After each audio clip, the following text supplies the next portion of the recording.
سعيد بن زديرة مع بلاده.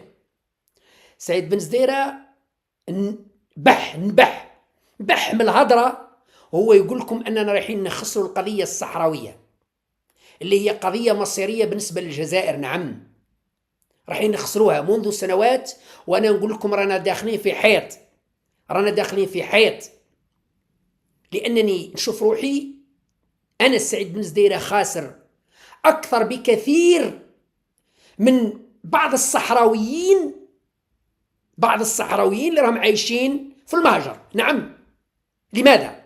لأنني أعرف أمور لا يعرفها بعض الصحراويين، ولا يلام من لا يعرف بعض الحقائق.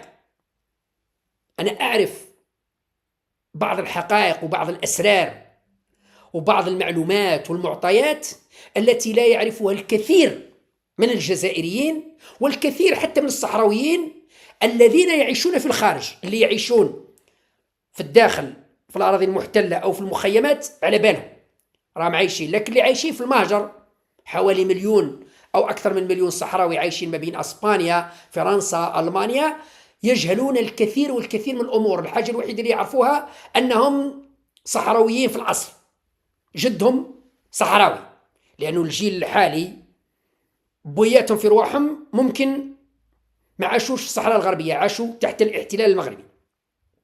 يعني اللي جده صحراوي أب عن جد حكاولو، لكن كاين حقائق اللي ما يعرفوهاش. هذا السبب اللي جعلني أتألم وجعلني أتحسر، لأننا ضيعنا القضية الصحراوية بتفاهة، نتيجة لسياسة غبية، لدبلوماسية فاشلة، لزريبة إعلام، لاستخبارات فاشلة. أنا هذه اللي غايظتني. إذن عندما أهاجم السياسة الخارجية الفاشلة والغبية لسلطة تبون، هذا لا يعني أنني أهاجم الدولة الجزائرية، بل دفاعي عن الدولة الجزائرية، دفاعي على تضحيات الشهداء والمجاهدين، دفاعي على فكرة المرحوم هواري بومدين ومن جاء بعده من الرؤساء، هي اللي تخليني نتهجم على هذه السياسة الغبية. ثم يخرج واحد من الإخوة اللي نفتح قوس ونعاود نغلقه ونكمل الموضوع.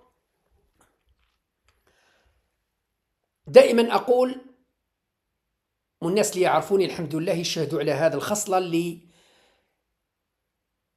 نقولها على نفسي. نعم، نقول حاجة على نفسي وأتحدى أي إنسان يثبت العكس أو يقول العكس. الحمد لله ما نكذبش، هذه تعلمتها من عند الوالد نتاعي الله يرحمه، يقول لي تقدر دير كلش إلا الكذب ما تكذبش، ولدي ما تكذبش. تعلمتها وقريتها وتربيت عليها قبل ما نتعلمها في القرآن، قبل ما نتعلمها من عند الرسول صلى الله عليه وسلم، تعلمتها من عند أبوي، لأني نعرف أبوي قبل الرسول أنا عرفته من بعد صلى الله عليه وسلم. نعرف علي بن الحسن هو اللي رباني حتى كان في عمر 11 سنة، باش بديت نقرأ القرآن، بديت نعرف ما يقوله الرسول صلى الله عليه وسلم أن المسلم لا يكذب. إذن الحمد لله ما نكذبش. الحاجة الثانية ما نغدرش، ما نخونش، ما نغدرش. يعني واحد إذا كان ارتحت له وتعاملت معاه معاملة تاع رجال ما نخونوش، ما نغدروش. إذا واحد ما ارتحتلوش وكنت نتعامل معاه بتحفظ، معناتها مانيش مرتاح له. إذا كان غدرته أو خنته لظروف يستاهل، يعني ما ارتحتلوش. أما واحد اللي نكون ارتحت له وتعاملت معاه بصدق وبنية وكليت معاه ملح، ما نخونوش. والحمد لله عمري ما صرات لي خيانة أو غدر، وعمري ما تكلمت على واحد.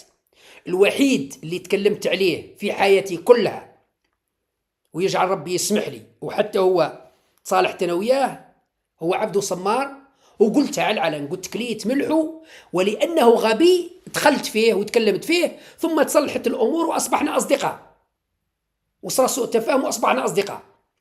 لكن ما خدرتوش ما خدعتوش، يعني موراه درت له حاجة مش مليحة، لا، تكلمت فيه وقلت باللي كليت ملحو إنسان ناس ملاح، ولكن ظروف سياسية اللي خلتني نقول كلام أغلقنا الموضوع.